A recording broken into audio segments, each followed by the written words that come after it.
బాబు. Good night అల్లుడు. Okay Savitri. Savitri అమ్మా అమ్మా ఆ దరిద్రుడు వచ్చాడే. సావిత్రి సావిత్రి ఏంటండి? తలుపు గడి కూడా పెట్టకుండా ఏం చేస్తున్నావు నువ్వు? నేను అసలు తలుపు వేయలేదు. అంటే ఏంటి నీ ఉద్దేశం? దొంగడు కూడా లోపలికి వస్తే ఏంటి పరిస్థితి? ఇంట్లో సామాన్లు ఏమున్నాయని వాడు దొంగలిస్తాడు. ఏంటి నా మీద సెటైర్ వేస్తున్నావు అనమాట? ఏంటండి మీరు? మొన్న మీకోసమే గుమ్మ దగ్గర వెయిట్ చేస్తే ఎవరి కోసమే వెయిట్ చేస్తున్నావు అన్నారు. సరిపోలే ఎందుకు వచ్చిన గొడవ అని తలుపు వేసుకుని పడుకుంటే ఎన్నిసార్లు కాలిఫీలు కొట్టాలి అని తిట్టారు. ఇవాళేమో ఇలా అంటున్నారు. ఏంటే నా ఇష్టం వచ్చినట్టు అంటాను. రోజుకో టైప్ లో నా ఇష్టం వచ్చినట్టు తిడతాను. తిట్టకూడదా? వెళ్ళా భోజనం మేడం. నువ్వేంట్రా గుడ్ల గుబలా గుడ్లు అప్పగించి వస్తున్నా? దుప్పటి కప్పుకొని పడుకో. చేయాలి ఇక్కడ. ఏంటి చల్లగా ఉంది అన్న? మీరు లేట్ గా వస్తారన్న విషయం అన్నానికి తెలియక చల్లబడిపోయిందండి. ఎట్టగారం కొరివికారం కౌంటర్ అన్నమాట. కొట్టానంటే ఎన్కౌంటర్ అయిపోతా. వెళ్ళి ఏడు చేసేదిరా. వేడి చేస్తే బాగుంటదండి. సరే తీసురా తీసురా. బయట అక్కడ బయట. ఏంటి ఇది? అన్నమా ఇటుకురా ఇప్పుడే అలా మాడిపోయిందంటే? వేడి చేస్తే మాడదా అండి? కౌంటర్లు ఇవ్వడం బాగా నేర్చుకున్నావు నువ్వు.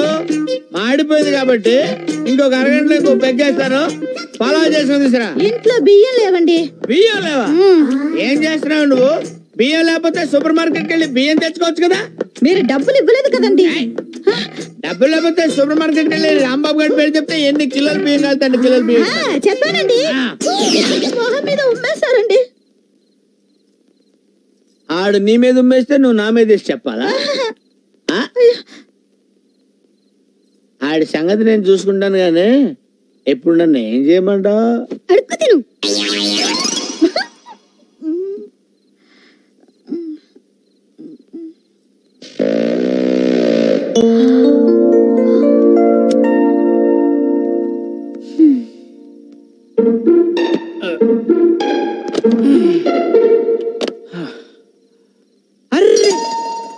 ఇంత టైం అయినా ఇంకా మేలుకునే ఉన్నావా? మేలుకుంటే నీ ఆరోగ్యం పాడైపోదు. మరి తాగితే? అది నీకు పచ్చి నిజం చెప్పనా? రేపటి నుంచి తాగరు. భలే చెప్పావే. మీరు 4 ఏళ్ళుగా భలే చెప్తున్నారుగా. పదండి భోంచేద్దాం. అరే నువ్వు ఇంకా భోంచేలేదా? అయ్యో I'm very sorry darling. I'm very sorry darling. అందుకే అన్నారు ఫ్రూట్స్ తినాలి ఫ్లూట్ వినాలి అని. అంటే ఫ్లోలో వచ్చింది ఫాలో అయిపోవడం దానికైనా మీనింగ్ పాడా? డార్లింగ్ ఇవాళ నీ చేత్తో అన్నం ముద్దలు కల్పించుకుని తినాలనుంది. పెట్టవా?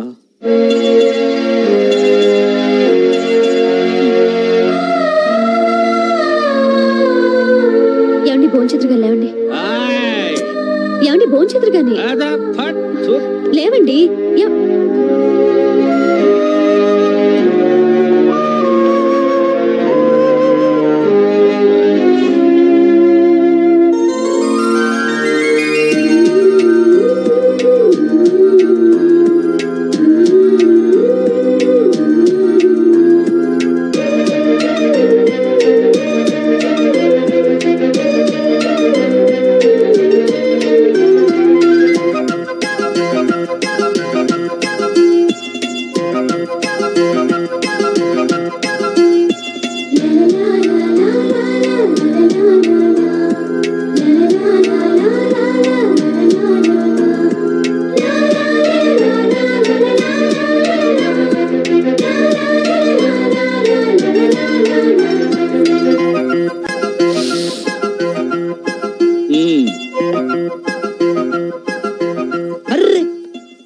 ఏంటి ఇప్పుడు నువ్వు నా కాళ్ళకు దండం పెడతావా? అవునండి. అలా చేస్తే నేను కూడా నీ కాళ్ళకు దండం పెడతాను. అదేంటి? చూడు నా దృష్టిలో భార్యాభర్తలు ఇద్దరూ సమానమే. నేనెంత అదృష్టవంతురాలండి. మొదటి రాత్రికి అలా అనేస్తే ఎలా? ఏమండి మీకే అలవాట్లు లేవా? ఎందుకు లేవు? పొద్దున్నే లేవగానే పళ్ళు తోముకుంటాను. తోముకోగానే పాలు తాగుతాను, తాగగానే ఒళ్ళు తోముకుంటా, తోముకోగానే టిఫిన్ తింటా. అబ్బా అవి కాదండి, మరి సిగరెట్లు, చిచ్చి, పాన్లు, తుత్తు, మందు. మీరు నిజంగా చాలా గ్రేట్ అండి. థ్యాంక్స్. మీకు ఏ అలవాట్లు లేవు కదా? అబ్బా, మనిషిన తర్వాత అలవాట్లు లేకుండా ఎందుకుంటారు? ఎప్పుడన్నా అవసరం అయితే అబద్ధాలు చెప్తానంతే. అబద్ధాలే కాదు.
నా క్యాష్ బ్యాగ్.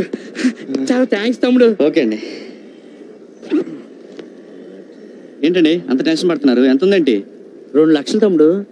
తమ్ముడు నీ మేలు ఈ జన్మలో మర్చిపోలేను. వస్తాను తమ్ముడు. భలే తమ్ముడు. సార్ మసాలు ఏంటి తమ్ముడు? నేను డిగ్రీ చదువుకున్నాను. Very good. జాబ్ కోసం ట్రై చేస్తున్నా. ట్రై చేయమ్మా. డబ్బులకి టైట్ గా ఉంది. మెస్ బిల్ కట్టాలి. కట్ అయిపోయావా? కట్టాలంటే డబ్బులు కావాలి కదండి. కావాలి కదా మరి. 5,000 అప్పిస్తే. ముక్కు మొఖం తెలియనోడికి అలాగే ఉంది తమ్ముడు. నేను కూడా అలా అనుకుంటే మీ డబ్బులు మీకు రావు కదండి. ఓహో నువ్వు అలాగొచ్చావా? చూడు తమ్ముడు, నువ్వు ఇక్కడ లాజిక్ మిస్ అయ్యావు. ఇప్పుడు మనం తినే ప్రతి గింజ మీద ఆ భగవంతుడు మన పేరు రాసేటే, ఇదిగో ఈ నోట్ల మీద ఆ భగవంతుడు నా పేరు రాశాడు. చూసావా 500 నోట్లు? చూడనైనా ఈ డబ్బు నువ్వు తెచ్చకపోయినా ఏ గొట్టంగాడో నాకు తెచ్చిచ్చేస్తాడు. ఇదంతా భగవంతుడు ఆల్రెడీ ఏర్పాటు చేస్తాడు. అర్థమైతే నాయన నువ్వు రూమ్ నట్టు కష్టపడి పని చేసి కట్టుకో తమ్ముడు. వస్తాను తమ్ముడు.